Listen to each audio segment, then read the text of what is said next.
প্রিয় দশম শ্রেণীর ভবিষ্যতের কাণ্ডারি দেশের রক্ষা কবচ দশম শ্রেণীর ছেলেমেয়েরা, আজকে আমি তোমাদের আধুনিক বাংলা কবিতা নিয়ে আলোচনা করতে গেলে যার নাম অনিবার্যভাবে পাঠকের মনে আসে তিনারই একটি কবিতা, জয় গোস্বামীর লেখা একটি কবিতা অস্ত্রের বিরুদ্ধে গান। এই কবিতাটির প্রত্যেকটি লাইন ধরে ধরে এবং এর বিষয়বস্তুটা সম্পূর্ণরূপে আমি আলোচনা করে দেব।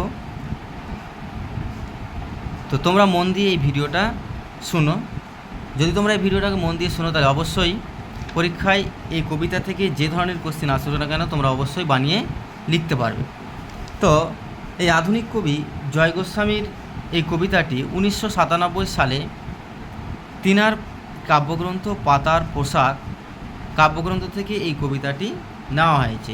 এটা তোমরা লক্ষ্য রাখবে, পাতার পোশাক অর্থাৎ পয় ওকার তালবস্য আকার ক, এখানে কিন্তু মূর্ধন্য লিখবে না, হলে কিন্তু তোমাদের এটা ভুল হয়ে যাবে। ঠিক আছে, তো চলো শুরু করা যাক কবিতার মূল বিষয়বস্তু। কবি বলছে, অস্ত্র ফেলো অস্ত্র রাখো পায়ে, আমি এখন হাজার হাতে পায়ে এগিয়ে আসি, উঠে দাঁড়াই হাত নাড়িয়ে বুলেট তাড়াই, গানের বর্ম আজ পড়েছি গায়ে। কবি বলছে গানের শক্তিকে অর্থাৎ গানের শক্তিকে শক্তিশালী কবি অস্ত্রের বিরুদ্ধে তার যুদ্ধ ঘোষণা করেছেন।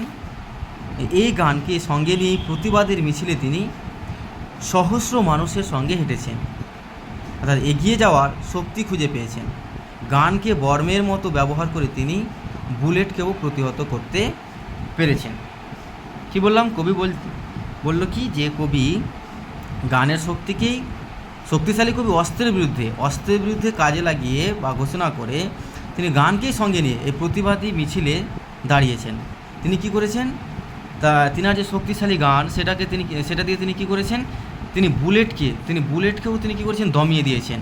তিনি গানের বর্ম অর্থাৎ গানের বর্ম বলতে গানের পোশাক পরে তিনি সেই বুলেটকেও তিনি দমিয়ে দিয়েছেন। তারপরে দেখো, গান তো জানি একটা দুটো আঁকড়ে ধরে, সে খড়কুটো রক্ত মুছি শুধু গানের গায়ে, মাথার কত শুকুন বা চিল, আমায় শুধু একটা কোকিল গান বাঁধবে সহস্র উপায়ে। কবি বলছে চারপাশের সন্ত্রাস বা পেশি শক্তির কারণে যে বিপর্যয় ঘটে, তাতে যে রক্তাক্ত পরিস্থিতির সৃষ্টি হয়, কবি গানের সাহায্যেই তা থেকে মুক্তি খুঁজে পান। অর্থাৎ মাথার কাছে শুকুন বা চিল উড়ে চললেও কবি তার ভেতরে থাকা কোকিলের ওপরেই ভরসা রেখেছেন।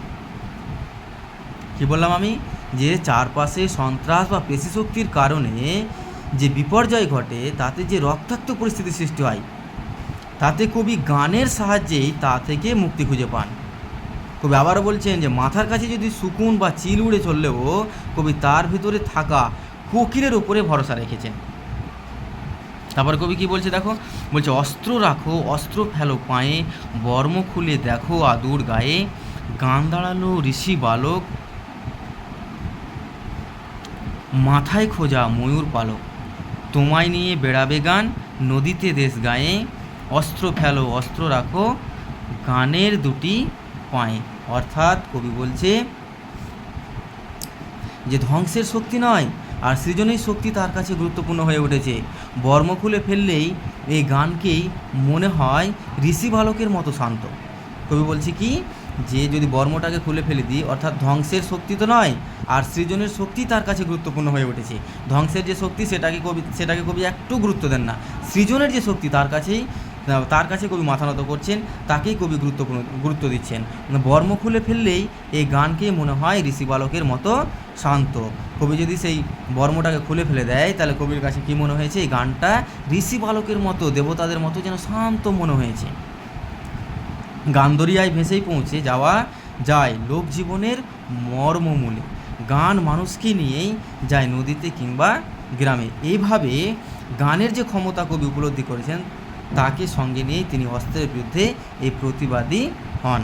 গানের কাছে অস্ত্রকে সমর্পণের কথাই বলেন কবি। এই হচ্ছে কবিতার মূল বিষয়বস্তু।